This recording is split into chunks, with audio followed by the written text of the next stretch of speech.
Hi, everybody. This is Dr. Jen, and want to give a shout out to all of you fabulous people who are here listening. And it is truly my pleasure to introduce you to Dr. Z.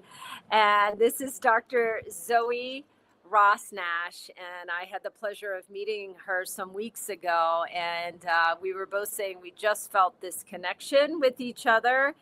And I love when I meet like-minded souls. And I did feel such a resonance in the way you're working with clients who struggle with eating disorders. And we are also going to be focusing a little bit on Dr. Z's, a little bit of your specialty around movement. And I think that can be such a tricky thing to kind of tease out. But before we go there, Dr. Z, Dr. Zoe, I'm wondering if you can share a little bit more about who you are and like how did this become more of a specialty and you're writing this amazing book around that topic. Yes, well, thank you so much for having me, Dr. Jen. As you said, like as soon as you got onto the podcast that we were on together, I just felt this shared familiarity with you. So now I'm really glad that we're here together. But yeah, so I'm a licensed clinical psychologist and I'm a certified eating disorder specialist. And I did my entire doctorate that really led up to working with eating disorders and other comorbidities. And I actually was a dance major in college and grew up dancing very high level ballet. My mom was a professional ballerina and now she's a very well-known Pilates instructor in her field. And what I noticed when I was working in the community is that we really don't talk about movement in the treatment modality. So I say we have the 3 M's, the mind, which is the psychology, the meals, which is the dietitian, and the medicine, which is the PCP or someone who's prescribing medication. Missing that 4th M. You guessed it.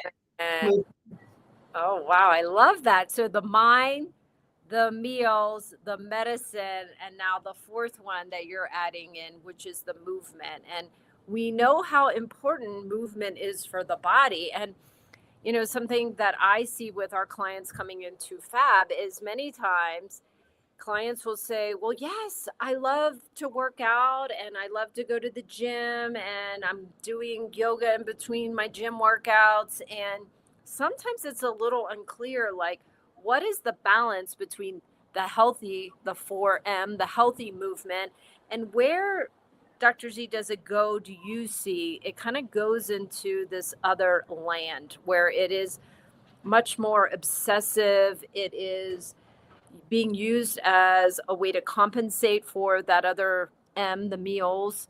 And how do you begin to tease that out? And even for our listeners who may be wondering for themselves, has my movement gone maladaptive, or for families or even professionals listening, because I think it can be a tricky thing to tease out, like when has it crossed a line?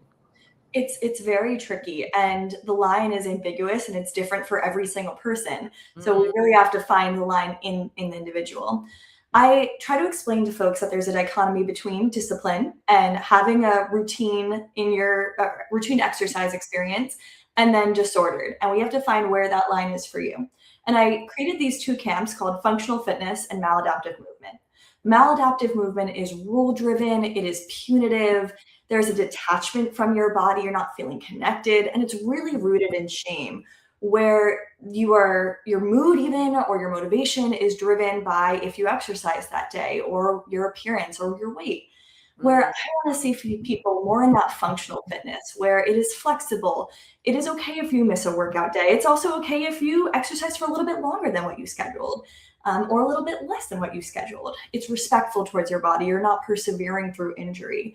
There's enjoyment. You actually like it. I hate running. I love yoga. So finding movement that actually feels good. And being attuned to your body's experience, knowing the cues of when to push harder and when to pull back. So the thing I'm hearing is staying connected to the self, to the body, to our energy, to our emotions, that can be a real key, versus like there's this disconnection and sort of there's like this have to, and there can be, like you're saying, the lack of enjoyment. And so one thing I'm hearing is, can we get people to start connecting and to start listening to, do I even like this movement that I'm doing, right?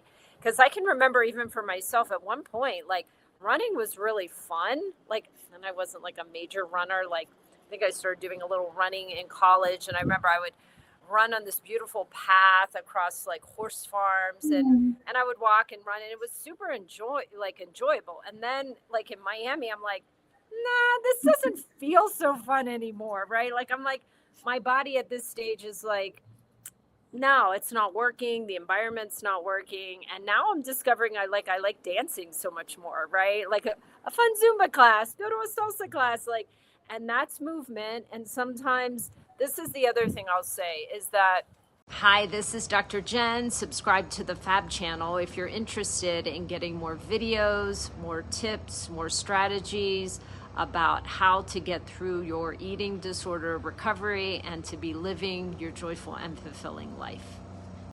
Sometimes clients, I find, are not always counting certain things as movement. So they go to a dance class and they're like, well, it wasn't an exercise class, or they're walking so far in a day and they're like, well, that doesn't count. It wasn't the gym.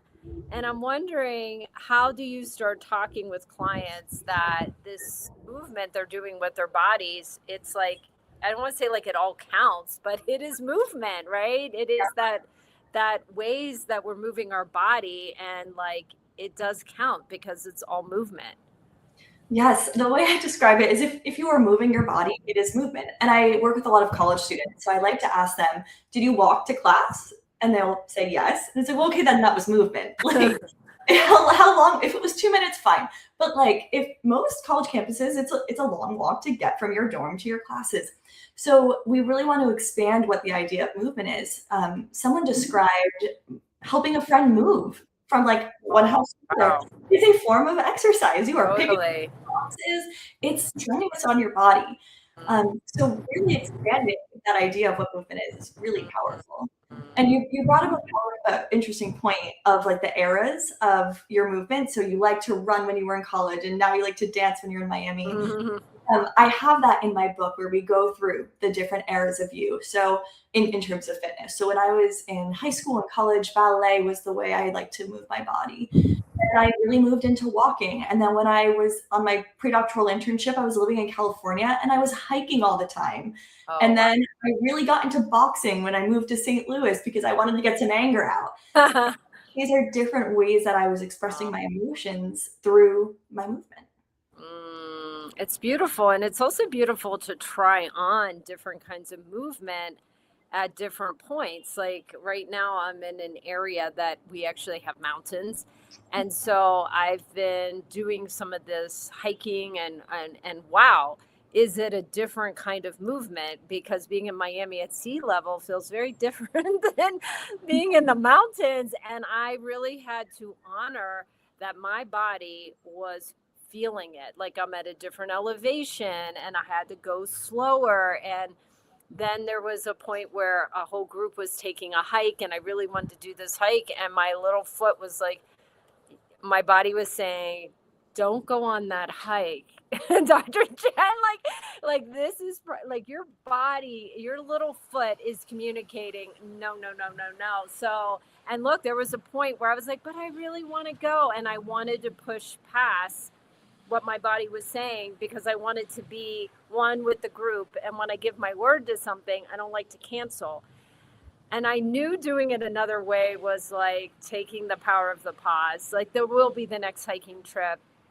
And I will say I did end up doing that. And that definitely felt like a win for me. But there was some disappointment in saying this thing, this body does have to be my guide.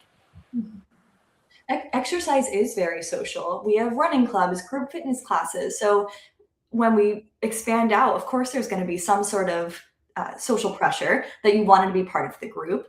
Yeah. So check in with yourself that day. Like, do I need to connect with others in a different way? Maybe not fitness, but maybe through shared conversation or over a meal. And another thing that you said that inspired this thought, especially if you were assigned female at birth, the time of the month really impacts your capacity Oh, for fitness. And yeah. I love a lot of these like body attuned apps that say like, hey, have some low impact fitness today because you're where you are in your hormonal cycle is needing that. And I really think that's really important. You're bringing up such a good point. It's not just in the different eras of our life, it could be within 30 days because our bodies are always changing. And during our cycle, we really might want something much different. And if we can stay connected, like our body really, there's so much wisdom. It will tell us what we need if we are actually listening to it. Well, Dr. Z, thank you so much for being a part of this. So could you let people know like when your book might be coming out? And also I do know you offer some trainings to professionals. So if there's anything you want to share about that, we'd love to hear. And absolutely, I want to have you come back and we'll do another video and dialogue on an important topic for recovery from eating disorders. Yes, this is definitely not the end of Dr. Z and Dr. J. So No. But yeah, so I do a quarterly training for fitness professionals. It's 3 hours long, and you get a certification of completion.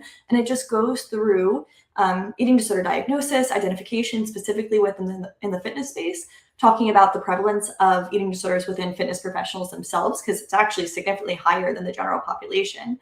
And then also how to support a client who may be experiencing an eating disorder, and then how to make your space safe and eating disorder educated. I do that every quarter. I actually have one in like 2 weeks. I also go to like yoga studios and Pilates communities and give individual presentations to the community if they want that as well. So it doesn't have to be on my time either. And then my book, I'm just finishing up the last touches. So I hope within the next like 1 to 2 months, that would be ideal. Wonderful. Well, congratulations. I know that takes dedication, as we were both sharing about the books we're writing. So it really takes something to write all of your own wisdom between those pages. So, Dr. Z, thank you so much. So glad we met, and we will be in touch soon.